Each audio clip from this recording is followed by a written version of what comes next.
South India shopping mall the wedding మంత్ర సరికొత్త wedding collection south India shopping mall. And me English చూసేటప్పుడు నాకు ఒక్క నిమిషం భయం వేసింది, ఏంటి అలా మాట్లాడిస్తున్నారు ఇంగ్లీష్ అని చెప్పేసి. చిన్నప్పుడు చదువుకుంటే బాగుండేది అనిపించింది. యా అంటే బేసికలీ ఇంకా ఇంగ్లీష్ మీడియమే కాబట్టి ఎక్కువగా ఇంగ్లీషే మాట్లాడేదాన్ని because of the missionary school education. అది కాస్త ఇలా ఇంగ్లీష్ టీచర్కి దారి తీసిందని నాకు అర్థమైంది. Okay, so what's the best moment happen in the movie అనగనగలో? Best moment I can say Sumanth గారు అందరికీ నచ్చిన హీరో. సో సెట్లో ఆయన్ని కలిసినప్పుడు ఆయన వాయిస్ అసలు చాలా పాజిటివిటీ స్ప్రెడ్ చేసేది అనమాట. నేను డైరెక్ట్గా వెళ్ళి సార్తో చెప్పేసా, సార్ మీకంటే ఇప్పుడు నేను మీ వాయిస్కి ఫ్యాన్ అయిపోయాను అని చెప్పేసి రోజు ఆయనతో పక్కనే ఉండి we use to talk about Avengers అనమాట. లైక్ అవెంజర్స్ గురించి లైక్ ఏంటంటే సార్ ఒక డీపీ పెట్టుకునేవారు. I used to try to decode what is that kind of DP ఏంటిది అంటే sir used to tell me you just decode, I'll give you time అనేసి చెప్పారనమాట. So నేను ఆలోచిస్తూ then I decoded it's Darth Vader of Avengers. So it is his favourite character. So అందుకే ఆయన రోజు సరదాగా ఇది ఒక ఇన్స్టెన్స్ ఉండేదన్నమాట. మేము apart from the shoot use to discuss about it. So what can it might be మీ favourite character ఏంటి అనేసి అంటే ఆయన హింట్ ఇచ్చారు, అందరికీ ఇష్టం, పిల్లలకి కూడా ఇష్టం, ఇప్పుడు ఆలోచించు అని చెప్పారనమాట. సో చాలా సరదాగా ఉండే. సో అవెంజర్స్ అంటే మీ ఇద్దరు మాటల్ని దగ్గర చేసింది. That way. అంటే చాలా మంది అనుకుంటూ ఉంటారు, అరే లక్కీ భాస్కర్ గురించి చెప్తున్నాడు అండ్ అలాగే అనగనగా గురించి చెప్తున్నాడు. అనగనగాలో అయితే ఇంగ్లీష్ టీచర్ బాగా రికగ్నైజ్డ్, కానీ లక్కీ భాస్కర్ విషయానికి వచ్చేటప్పటికి ఆ పిల్లడికి కేక్ ఎందుకు ఇవ్వలేదు, మీరు ఎందుకు పెట్టలేదు? వెంకీ సార్ని అడగాలి. అసలు నన్ను విలన్గా చేసిన ఖచ్చితంగా ఘనత సార్కే అందుతుంది. But yeah, that was a very beautiful journey. How it all started is so magical. Like సార్కి ఒక చిన్న రోల్ కోసం నేను వెళ్ళడం జరిగింది అనమాట సార్ మూవీకి.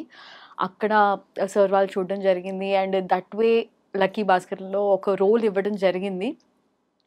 సో ఆ సెట్లో మళ్ళీ డీక్యూ గారు అలా నన్ను గుర్తుపట్టేసి on that first day of my shoot Dulquer గారు నా దగ్గరికి వచ్చి మాట్లాడి you work with me in Mahanati కదా అని చెప్పేసి, రాజమౌళి గారు మీ సీన్ని అప్రిషియేట్ చేశారు, కాంగ్రాట్స్ అని చెప్పేసి, it was a very beautiful startup for lucky Bhaskar అనమాట. అంటే ఇది మహానటి టైంలో మిమ్మల్ని సర్ప్రైజ్ చేశారా రాజమౌళి గారు? యా, మహానటిలో I was heroine Rajashri. Yeah, so మహానటిలో ఏదైతే సావిత్రి గారు కాట్ జమ్నీ గారు with other girl, that is me. So that's the guest house scene which is not projected well because of the edit, obviously, but in the story it is actually heroine Rajashri garu. So దానివల్ల జమ్నీ గారు heroine రాజశ్రీతో ఉన్నప్పుడు సావిత్రి గారు break down అయిపోతారు. So that one day of shoot I was totally with Dulquer గారు. See in my school time, like I was watching DQ Gari movies and I was so fan of him. It was so surreal. And pakkana oka whole night unto act chestu just beside me, very closer to me. So adoka fan moment ga enjoy chesanu more than an artist. So aa roju adi act chesin tarvata Lucky Bhaskar lo on my first day of shoot again ఆయనే గుర్తు పెట్టుకొని వచ్చి మరి చెప్పారు. Yeah, again in lucky Bhaskar sets Dulquer గారిని first day కలవడం జరిగింది. ఆ రోజు ఆయనే గుర్తు చేసి నువ్వు నాతో మహానటిలో యాక్ట్ చేసావు అని చెప్పి లైక్ అందరికీ పరిచయం చేసేసి లైక్ నీ సీన్ని రాజమౌళి గారు పొగిడారు, నీకు గుర్తుందా అనేసి అన్నారు.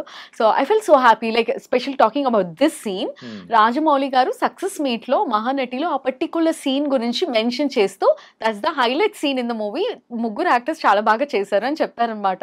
So he wanted to mention me that and నాకు కంగ్రాచులేట్ చేశారనమాట. So that was cloud 9 moment for me. ఈ జర్నీ ఒకసారి అబ్జర్వ్ చేసుకుంటే చిరంజీవి గారితో కూడా యాక్ట్ చేశారు అండ్ చిరంజీవి గారితో సైరాలో చేశారు అండ్ ఇప్పుడు విశ్వాంబరాలో కూడా చేస్తూ ఉన్నారు. Vishwambhara, yeah, okay. And Dulquer Salman గారితో కూడా 2 times Mahanati and lucky Bhaskar. లక్కీగా 2 హిట్ అయిపోయి ఇక్కడ మన చిరంజీవి గారి విశ్వాంబర ఎలా ఉండబోతుంది? చిరంజీవి గారి విశ్వంబర ఆబ్వియస్ గా ఫ్యాన్స్ కి ఒక వెయిట్ మూమెంటే. మనకి ఒక టీజర్ రిలీజ్ అయినప్పుడు కూడా ఒక ఎక్స్పెక్టేషన్స్ లైక్ అది త్రిష కాంబినేషన్ లో people are waiting definitely. So release అయ్యాక అందరికీ తెలుస్తుంది. It will be wait the worth అన్నట్టు ఉంటుంది. ఖచ్చితంగా యా వెయిటింగ్. ఆయన్ని మళ్ళీ మేము అలా జగదేక వీరుడు అతిలోక సుందరి మొన్న రీ రిలీజ్ అయినప్పుడే మరి ఫ్యాన్స్ అందరం కూడా ఎంత రచ్చ చేసామో మనం చూసాం. ఆ కైండ్ ఆఫ్ క్యారెక్టర్ లో మళ్ళీ ఇలా కనిపించబోతున్నారు అనేటప్పటికి so let's wait and see. Okay. And so ఏ మూవీ నుంచి మీ journey started? It all started with Jatha Kalise అండి. జత కలిసే 2015లో రిలీజ్ అయిన మూవీ. సో అందులో నేను ఒక రేడియో జాకీ రోల్ కింద చేశాను because I was already a radio jockey కాబట్టి. So one of my friend was working for that movie and he needs a radio jockey role in that movie. So అలా నన్ను తీసుకున్నారు ఆ సినిమాకి. But ఆ తర్వాత my aspiration was not cinema acting కాబట్టి I just continued with my things. అనుకోకుండా theatre arts join అయ్యాను భూమిక థియేటర్ గ్రూప్లో. So there I have been trained for 3 months. उसके बाद like multiple theatre groups through we have performed plays in Ravindra Bharati. Rangasthalam ane play chesamu, Biscuit Baby ane comedy play chesamu, inka couple of plays unnayi. So that way I got connected to acting. I enjoyed acting that way. ఇదేంటి ఇంత బాగుంది performance చేస్తుంటే ఒక vibe వస్తుంది అన్న feeling ఉండే అనమాట. అంతవరకు లైక్ ఐ వాజ్ లైక్ రొటీన్గా అందరు చేసే జాబ్ లానే I was doing my job 9 to 5 job kind of అది చేసుకుంటూ సినిమాని చూడడం తప్పితే చేయాలన్న ఆలోచన ఎప్పుడు లేకుండేది. But fine after that maybe universe wanted me to be into acting. నేను ఎప్పుడు అలానే అనుకుంటాను because all my opportunities which I didn't went behind them but అనుకోకుండా వచ్చిన ఆపర్చునిటీస్ని యూటిలైజ్ చేసుకున్నాను. So if I check my portfolio also it is all big productions. చాలా తొందరగా చిరంజీవి గారిని చాలా పక్కన నుంచి చూశాను, నయనతార గారిని చూశాను, దుల్కర్ని చూశాను. So I feel so blessed. NTR biopic లో ఏ క్యారెక్టర్ అండి? నాది డాటర్ ఇన్ లా క్యారెక్టర్ అండి. I was daughter in law to NTR garu. So our scenes were shared with Vidya Balan garu. అసలు స్టార్టింగ్ ఆఫ్ ది కెరియర్ ఒకసారి అబ్జర్వ్ చేసుకున్నా కానీ అన్ని production houses, big production houses and చాలా మంది స్టార్స్ తో వర్క్ చేశారు. ఎలా అనిపిస్తుంది? అరే is it true or not అని ఎప్పుడైనా అనిపించిందా పడుకునే ముందు? సీరియస్లీ చాలా మందికి మా ఇంట్లో వాళ్ళకి నా ఫ్రెండ్స్కి కానీ they felt so excited that I'm working with such big projects and big heroes. But down the line I was started thinking like moving ahead వాళ్ళ పక్కన నిల్చొని అలా చూడడం కాదు, ఏదైనా మంచి సిగ్నిఫికెంట్ రోల్ వాళ్ళతో చేయాలి అన్న ఆలోచన ఉండే. సో అలా చేస్తున్న కొద్దీ యాక్టింగ్ మీద చాలా ఇంట్రెస్ట్ పెరిగింది. I became so passionate towards acting.